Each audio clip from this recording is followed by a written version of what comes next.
செய்திகளுக்காக ஸ்ரீதர். விரிவான செய்திகளை பார்ப்பதற்கு முன் தலைப்புச் செய்திகளை காணலாம்.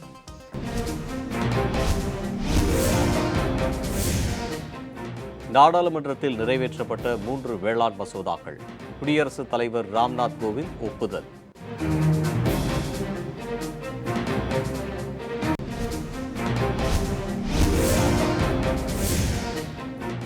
மத்திய அரசின் வேளாண் மசோதாவுக்கு வலுக்கும் எதிர்ப்பு. கர்நாடக விவசாயிகள் சங்க கூட்டமைப்பினர் இன்று முழு அடைப்புக்கு அழைப்பு.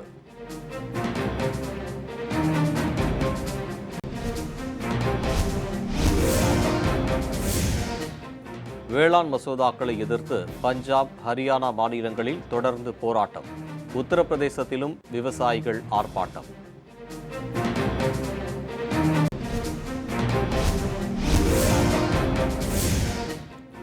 போதைப்பொருள் பயன்படுத்தியது தொடர்பான வழக்கு. நடிகைகளின் ஜாமீன் மனு மீது இன்று தீர்ப்பு.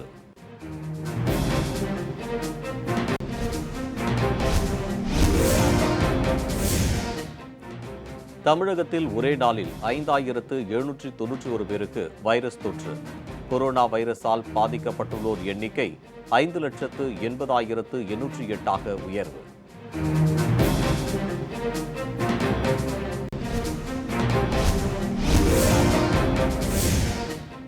கேரளாவில் கொரோனா பரவலின் 2வது அலை. ஒரே நாளில் 7445 பேருக்கு தொற்று.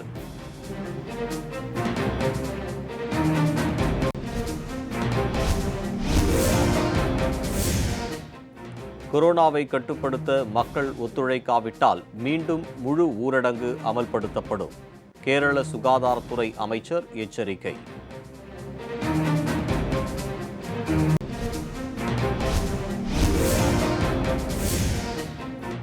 கொரோனாவால் ஆக்சிஜன் சிலிண்டர்களின் தேவை அதிகரிப்பு. விலையை கட்டுப்படுத்த மத்திய அரசு நடவடிக்கை.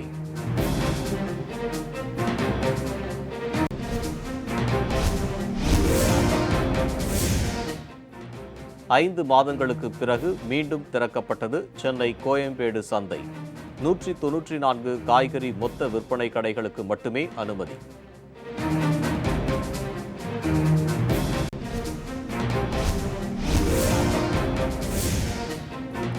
ஐநா பொதுச்சபை கூட்டத்தில் கொரோனா தடுப்பூசி பற்றி பேசிய பிரதமர் மோடி. உலக சுகாதார அமைப்பு பாராட்டு.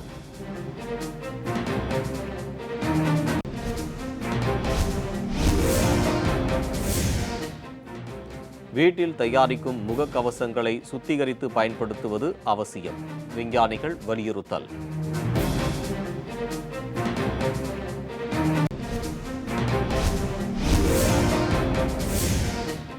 பீகாரில் ஆட்சிக்கு வந்தால் 10 லட்சம் இளைஞர்களுக்கு அரசு வேலை. லாலு பிரசாத் யாதவின் மகன் தேர்தல் வாக்குறுதி.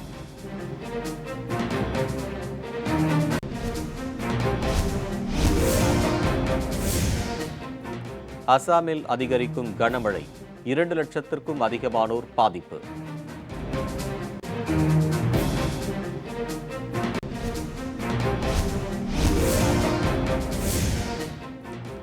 தமிழகத்தின் பல்வேறு மாவட்டங்களில் பலத்த மழை.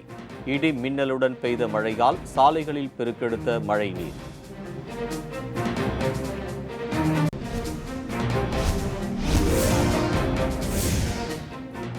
திருவள்ளூர், ராணிப்பேட்டை, கிருஷ்ணகிரி உள்ளிட்ட 14 மாவட்டங்களில் கனமழைக்கு வாய்ப்பு. வானிலை மையம் தகவல்.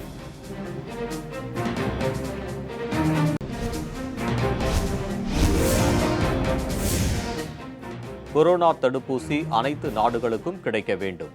ஐநா சபையில் இங்கிலாந்து பிரதமர் போரிஸ் ஜான்சன் வலியுறுத்தல்.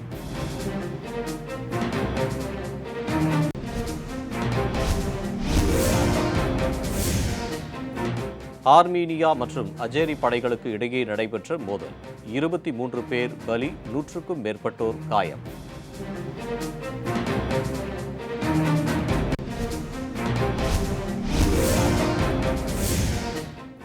அமெரிக்காவில் உச்சநீதிமன்ற நீதிபதி பதவிக்கு பெண் நீதிபதி ஆமி கோனி பாரெட் நியமனம். அதிபர் டொனால்ட் ட்ரம்ப் அறிவிப்பு.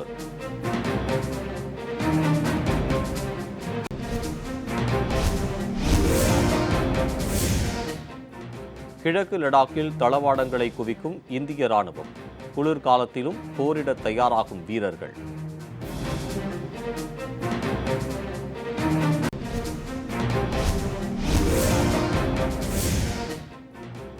ஐபிஎல் கிரிக்கெட் தொடரின் 9வது லீக் ஆட்டம். 4 விக்கெட்டுகள் வித்தியாசத்தில் ராஜஸ்தான் ராயல்ஸ் அணி வெற்றி.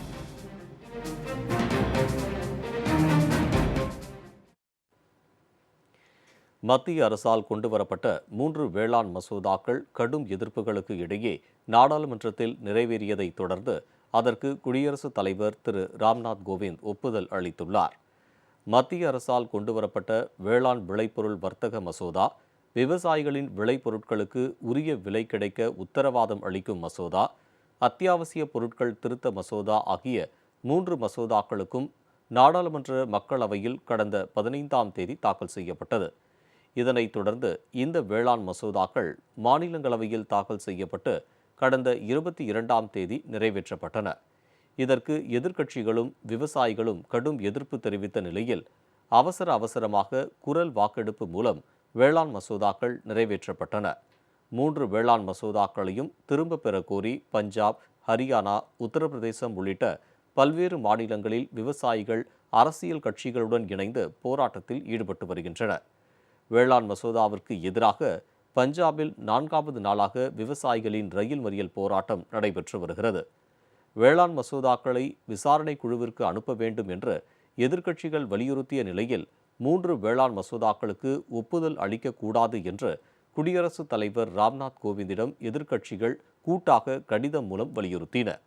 இதுகுறித்து உரிய நடவடிக்கை எடுக்கப்படும் என்று கூறிய குடியரசுத் தலைவர் வேளாண் மசோதாக்களுக்கு ஒப்புதல் அளித்துள்ளார். அவரது ஒப்புதலை தொடர்ந்து மசோதாக்கள் அரசிதழிலும் வெளியிடப்பட்டுள்ளன.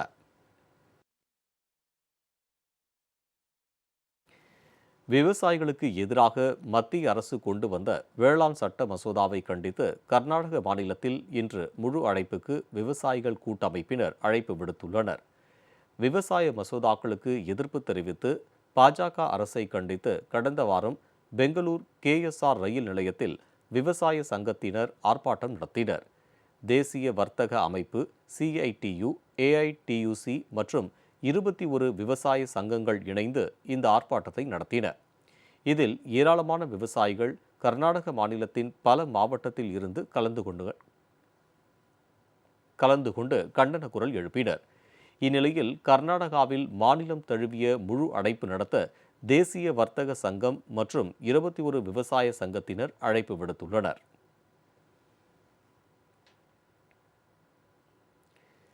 வேளாண் மசோதாக்களுக்கு எதிர்ப்பு தெரிவித்து பஞ்சாப், ஹரியானா, உத்தரப்பிரதேச மாநிலங்களில் விவசாயிகளின் போராட்டம் தீவிரமடைந்துள்ளது. நாடாளுமன்றத்தில் நிறைவேற்றப்பட்ட வேளாண் சட்டங்கள் விவசாயிகளுக்கு எதிராக இருப்பதாக கூறி விவசாயிகள், எதிர்க்கட்சியினர் கடும் எதிர்ப்பு தெரிவித்து வருகின்றனர். இந்த மசோதாக்களை திரும்பப் பெற வேண்டும் என வலியுறுத்தி தமிழ்நாடு, பஞ்சாப், ஹரியானா, உத்தரப்பிரதேச மாநில விவசாயிகள் போராட்டம் நடத்தி வருகின்றனர். பஞ்சாபில் கிசான் மஸ்தூர் சங்கர்ஷ் அமைப்பைச் சேர்ந்த விவசாயிகள் 4ஆம் நாளாக ரயில் மறியல் போராட்டத்தில் ஈடுபட்டனர். விவசாயிகளின் போராட்டத்திற்கு ஆதரவு தெரிவித்துள்ள பஞ்சாப் முதலமைச்சர் திரு அமரிந்தர் சிங், விவசாயிகள் மீது எந்த வழக்கும் பதிவு செய்ய மாட்டோம் என தெரிவித்துள்ளார். இதுபோன்ற போராட்டத்திற்கு மத்தியிலும் அம்ரித்சரில் உள்ள கொள்முதல் நிலையம் ஒன்றில் நெல் கொள்முதல் தொடங்கியுள்ளது. பஞ்சாப் மாநில அரசு உத்தரவுப்படி நெல் கொள்முதல் செய்யப்படுவதாக தெரிவிக்கப்பட்டுள்ளது.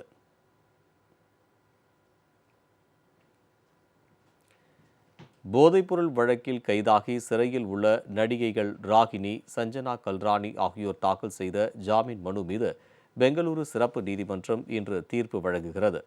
போதைப்பொருள் கடத்தல் கும்பலுடன் தொடர்பில் இருந்ததாக நடிகைகள் ராகினி, சஞ்சனா கல்ராணி ஆகியோரை காவல்துறையினர் கைது செய்தனர்.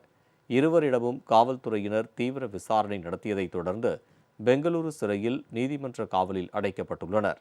இந்நிலையில் நடிகைகள் ராகினி திவேதி, சஞ்சனா கல்ராணி ஆகியோர் தங்களை ஜாமீனில் விடுதலை செய்ய கோரி பெங்களூரு போதைப்பொருள் தடுப்பு சிறப்பு நீதிமன்றத்தில் மனு தாக்கல் செய்துள்ளனர். மேலும் இதே வழக்கில் குற்றவாளியாக சேர்க்கப்பட்டுள்ள சிவபிரகாஷ் தன்னை போலீசார் கைது செய்யாமல் இருக்க முன்ஜாமீன் வழங்க வேண்டும் என்று மனு தாக்கல் செய்துள்ளார். இந்த வழக்குகளின் மீதான வழக்கறிஞர்களின் வாதம் நிறைவடைந்ததைத் தொடர்ந்து தீர்ப்பு இன்று வழங்கப்படுகிறது.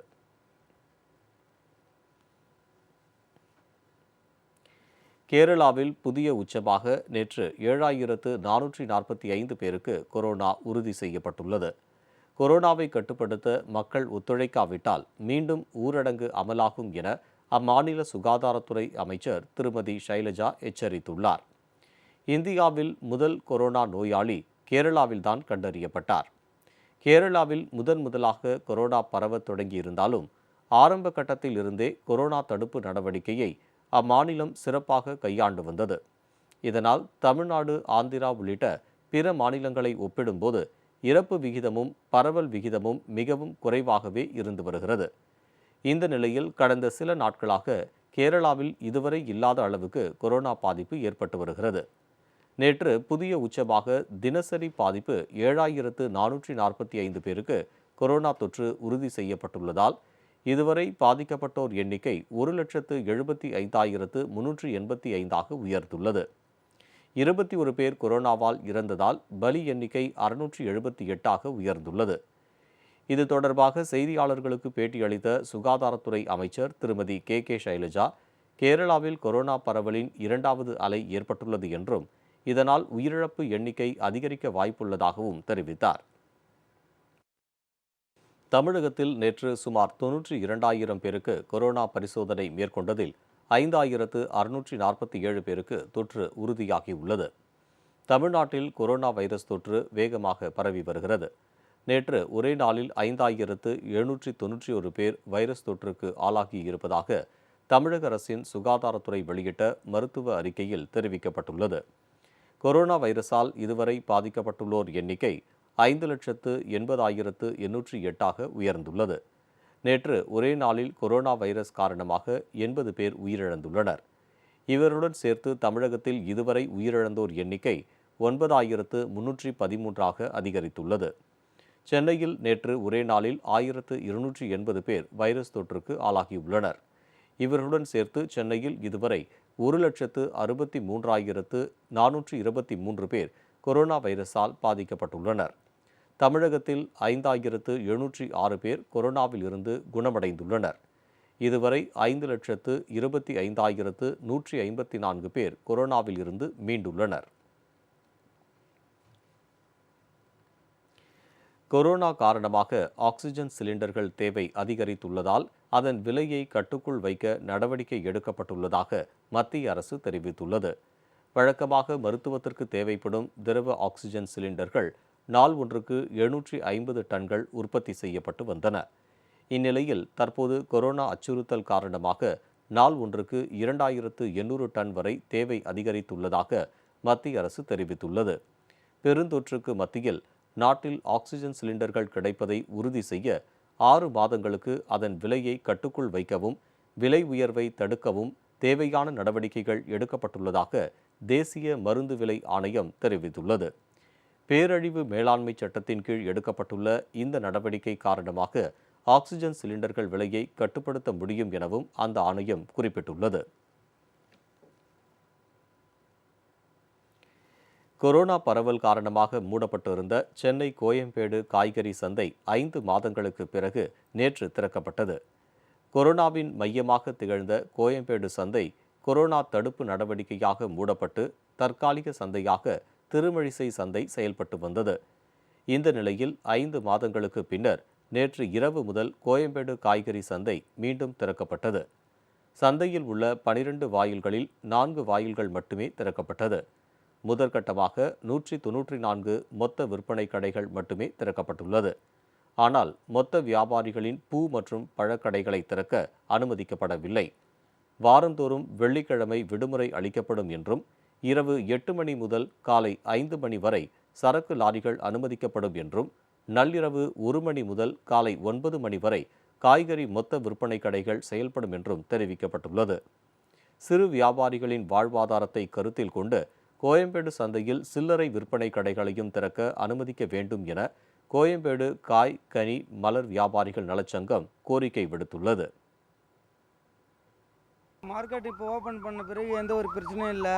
கரெக்டாக சுகாதாரத்துறையும் எங்கள் நிர்வாகமும் கரெக்டாக பண்ணின்னுக்கிறாங்க. சமூக இடைவெளி விட்டு வியாபாரம் பண்ணின்னுக்கிறோம். அங்கே ரொம்ப தூரம் போயிட்டு வர்றதுக்கு கொஞ்சம் கடினமாக இருந்தது.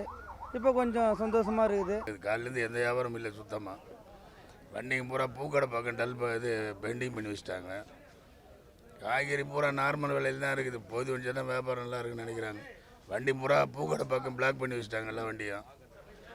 இந்த வண்டிலாம் வந்தால் தான் இப்போ வியாபாரத்துக்கு நம்ம கேரண்டி சொல்ல முடியும். இப்போ 5 மாதத்துக்கு அப்புறம் இப்போ கோயம்பேடு வந்திருக்கு. ஆனால் கோயம்பேட்டில் இப்போ நாங்கள் காய்கறி அங்கே ரொம்ப கஷ்டப்பட்டு தான் இப்போ இங்கே வந்திருக்கிறோம்.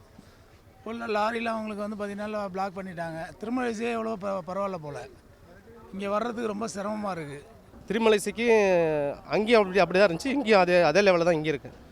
இப்போ கொஞ்சம் கஷ்டமாக தான் இருக்குது. பார்க் பண்ணுறது வண்டி இடம் இல்லை. பார்க் பண்ண வண்டி இடம் விடாங்கிறாங்க. எல்லா வண்டியும் உள்ளார வருது. எல்லா இது என்ன சரக்கு இறக்கிறது கொஞ்சம் நல்லா இருக்குது. கூலிக்காரங்களுக்கு கொஞ்சம் கஷ்டமாக இருக்குது, வேறு எதுவும் இல்லை. கோயம்பேடு மார்க்கெட்டு 5 மாதம் ஆகிடுச்சிங்க. 5 மாதம் கழிச்சு இன்றைக்கி தான் திறந்துருக்காங்க.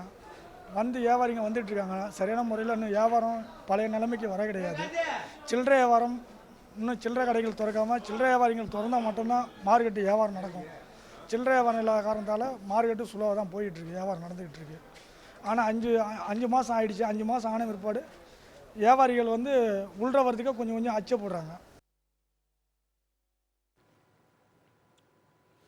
வெப்பச்சலனம் காரணமாக தமிழகத்தின் பல்வேறு மாவட்டங்களில் கனமழை பெய்தது. கடலூர் மாவட்டம் கடலூர் நகரம் மற்றும் நெல்லிக்குப்பம், திருவதிகை, பன்ருட்டி, மேல்பட்டாம்பாக்கம் உள்ளிட்ட பகுதிகளில் பரவலாக மழை பெய்தது. இந்த மழை காரணமாக வெப்பம் நீங்கி இதமான சூழல் நிலவியது. திருச்சி மாநகரில் ஸ்ரீரங்கம், சத்திரம் பேருந்து நிலையம், விமான நிலையம், தில்லை நகர், உறையூர், விமான நிலையம், காஜாமலை உள்ளிட்ட பகுதிகளில் பரவலாக கனமழை பெய்தது. புறநகர் பகுதிகளான மணப்பாறை, திருவெரும்பூர் உள்ளிட்ட பல்வேறு பகுதிகளிலும் கனமழை பெய்தது. கரூர் மாவட்டத்திற்கு உட்பட்ட தோகமலை, கடவூர், தரகம்பட்டி, சூரியனூர், முதலிப்பட்டி, குளித்தலை உள்ளிட்ட பகுதிகளில் இடியுடன் கூடிய கனமழை சுமார் 1 மணி நேரத்திற்கும் மேலாக பெய்தது. கரூர் நகரம், கிருஷ்ணராயபுரம், குசூர் உள்ளிட்ட பகுதிகளிலும் லேசான மழை பெய்தது. திருவாரூர் மாவட்டத்தில் மன்னார்குடி, திருத்துறைப்பூண்டி, நன்னிலம், குடவாசல் உள்ளிட்ட மாவட்டத்தின் அனைத்து பகுதிகளிலும் இடியுடன் கனமழை பெய்தது. இந்த மழையால் சம்பா சாகுபடி பணியினை தொடங்கியுள்ள விவசாயிகள் மகிழ்ச்சியடைந்துள்ளனர். புதுக்கோட்டை மாவட்டத்தில் பொன் அமராவதி, திருமயம், அரிமளம், கண்ணங்காரக்குடி, சிவபுரம் உள்ளிட்ட பல்வேறு பகுதிகளில் இடி மின்னலுடன் சுமார் 1 மணி நேரம் கனமழை பெய்தது. விவசாயத்திற்கு நல்ல பலனை கொடுக்கும் இந்த மழையால் விவசாயிகள் மகிழ்ச்சியடைந்துள்ளனர்.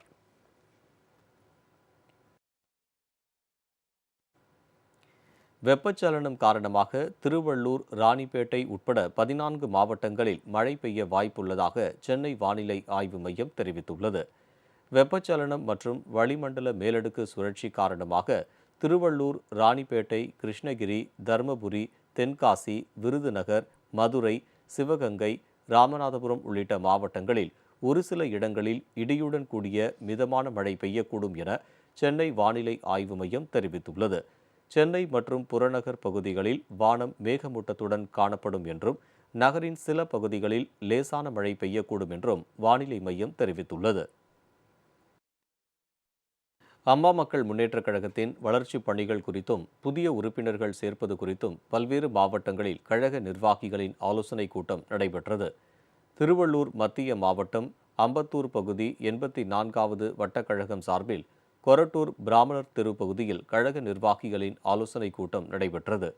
வரும் சட்டமன்ற தேர்தலில் கழகம் சார்பில் போட்டியிடும் வேட்பாளர்களை அமோக வெற்றி பெற செய்வதற்கான களப்பணிகள் குறித்து கழக நிர்வாகிகளுக்கு திருவள்ளூர் மத்திய மாவட்ட கழக செயலாளர் திரு எஸ் வேதாச்சலம் தகுந்த ஆலோசனைகளை வழங்கினார்.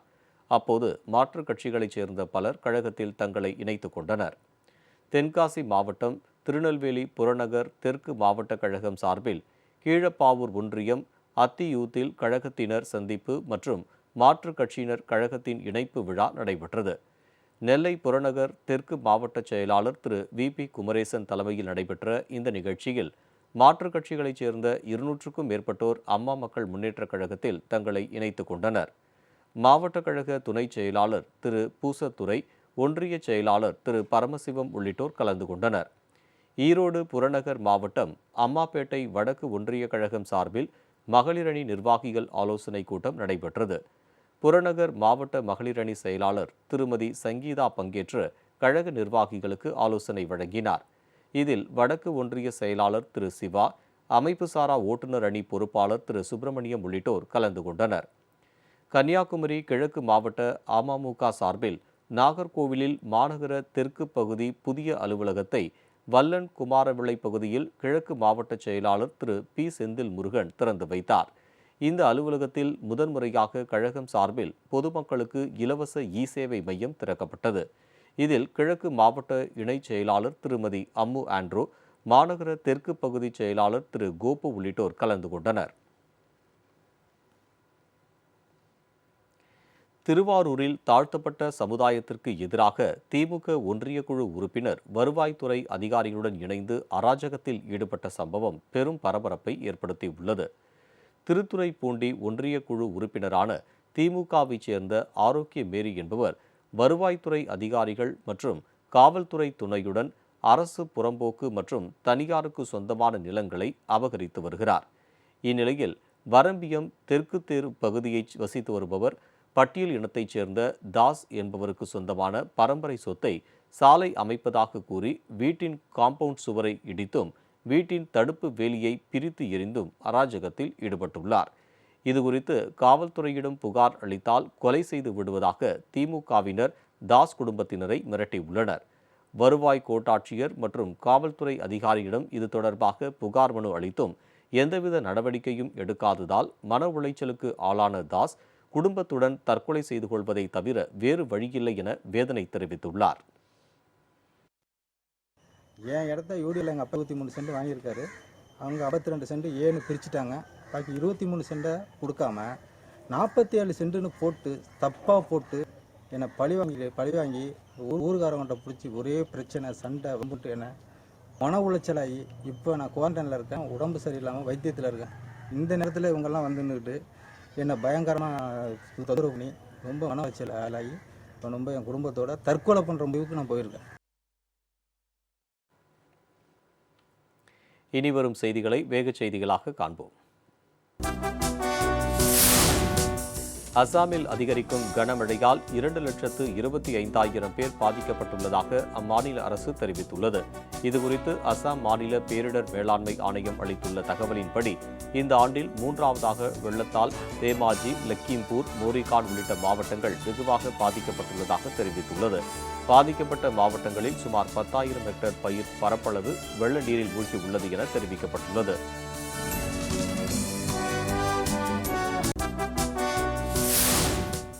பீகாரில் ஆட்சிக்கு வந்தால் 10 லட்சம் அரசு வேலைகள் அளிக்கப்படும் என்று ராஷ்டிரிய ஜனதாதளம் கட்சி வாக்குறுதி அளித்துள்ளது. பீகார் சட்டசபை தேர்தல் 3 கட்டங்களாக நடக்கிறது. இதையொட்டி லாலு பிரசாத் யாதவின் ராஷ்டிரிய ஜனதாதளம் தலைமையில் முதலமைச்சர் வேட்பாளராக லாலு மகன் திரு தேஜஸ்வி யாதவ் நிறுத்தப்பட்டுள்ளார். இந்த நிலையில் அவர் தனது தேர்தல் அறிக்கையை வெளியிட்ட தேஜஸ்வி ஆட்சிக்கு வந்தால் 10 லட்சம் நிரந்தர அரசு வேலைகள் அளிப்போம் என உறுதியளித்துள்ளார்.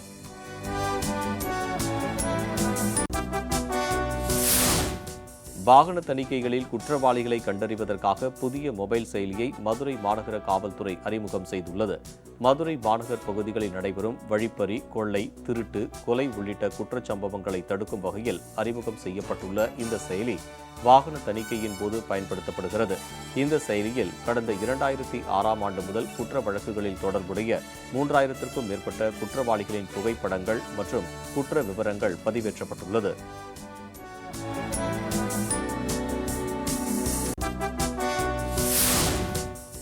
தமிழர்களின் பாரம்பரிய மல்லர் கம்பம் கலையை மீட்டெடுக்கும் வகையில் ராமநாதபுரத்தில் மல்லர் கம்பம் கழகம் தொடங்கப்பட்டுள்ளது. பாரம்பரிய சிலம்பத்தில் கம்பை மனிதர்கள் சுற்றுவார்கள். ஆனால் மனிதர்கள் உடலை வளைத்து சுழல்வதே மல்லர் கம்பம் கலையாகும். பண்டைய காலத்தில் தமிழக போர் வீரர்கள் தங்களது உடல் வலிமையை இந்த மல்லர் விளையாட்டை விளையாடி வலுவடைய செய்துள்ளனர். சோழர்களும் பல்லவர்களும் மல்லர் விளையாட்டை போற்றி பாதுகாத்து வந்துள்ளனர். இந்த விழாவில் பயிற்சியாளர்கள் மல்லர் கம்பம் விளையாட்டை செய்து காட்டினார்கள். வீரர்களின் செய்முறையை கண்டு பார்வையாளர்கள் பரவசமடைந்தனர்.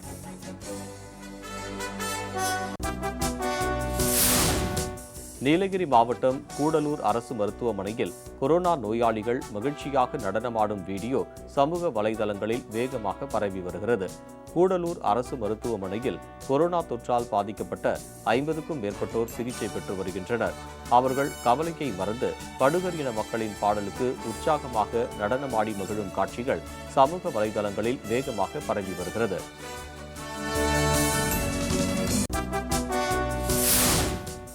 நாகை அருகே வீட்டில் கட்டியிருந்த ஆடுகளை சொகுசு காரில் கடத்தும் திருடர்களால் பொதுமக்கள் அச்சமடைந்துள்ளனர். நாகப்பட்டினம் மாவட்டம் வேளாங்கண்ணியை அடுத்த பிரதாபராமபுரம் பகுதியைச் சேர்ந்தவர் குணசேகரன். இவர் வீட்டில் வளர்த்து வரும் 30,000 மதிப்புள்ள ஆடுகளை மர்ம நபர்கள் சொகுசு காரில் கடத்திச் செல்லும் சிசிடிவி காட்சிகள் வெளியாகியுள்ளது. ஆடு திருட்டு குறித்து கீழையூர் காவல் நிலையத்தில் குணசேகரன் கொடுத்த புகாரின் அடிப்படையில் போலீசார் விசாரணை நடத்தி வருகின்றனர்.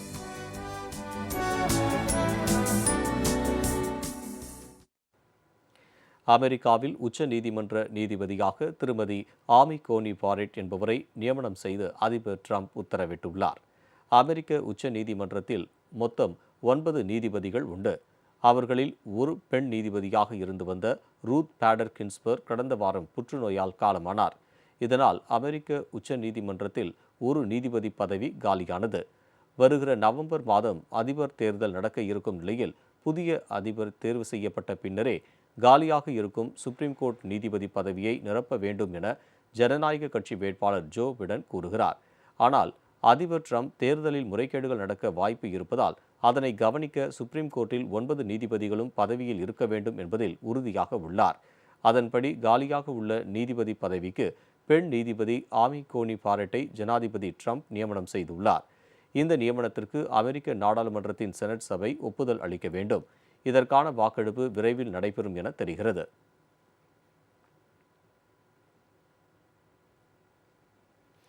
ஆர்மீனியா மற்றும் அஜேரி படைகளுக்கு இடையே நடைபெற்ற சண்டையில் 23 பேர் பலியானதாகவும் 100க்கும் மேற்பட்டோர் காயமடைந்துள்ளதாக தகவல் வெளியாகியுள்ளது. நாகோர்னோ கராபாக் பிராந்தியத்தில் ஆர்மீனிய மற்றும் அஜேரி படைகளுக்கு இடையே சமீப காலமாக மோதல்கள் அதிகரித்துள்ளன. இதன் காரணமாக அசர்பைஜான் நாட்டுக்கு சொந்தமான விமானம் சுட்டு வீழ்த்தப்பட்டது. இந்நிலையில் நாகோர்னோ கராபக் பகுதிக்கு அசர்பைஜான் படைகள் ஷெல் தாக்குதல்களை நடத்தியதாகவும் ஆர்மீனிய படைகள் அசர்பைஜான் இராணுவ மற்றும் பொதுமக்கள் மீது தாக்குதல் நடத்தியதாக குற்றம் சாட்டப்பட்டுள்ளது. இதில் 23 பேர் பலியானதாகவும் 100க்கும் மேற்பட்டோர் காயமடைந்துள்ளதாக தகவல் வெளியாகியுள்ளது. 1994இல் போர் நிறுத்த உடன்படிக்கை ஒப்புக்கொள்ளப்பட்ட போதிலும் அசர்பைஜானும் ஆர்மீனியாவும் நாகோர்னோ கராபக் மற்றும் தனி அஜேரி ஆர்மீனிய எல்லைப்புறங்களில் ஒருவருக்கொருவர் தாக்குதல்களை நடத்துவதாக குற்றம் சாட்டப்படுகின்றது என்பது குறிப்பிடத்தக்கது.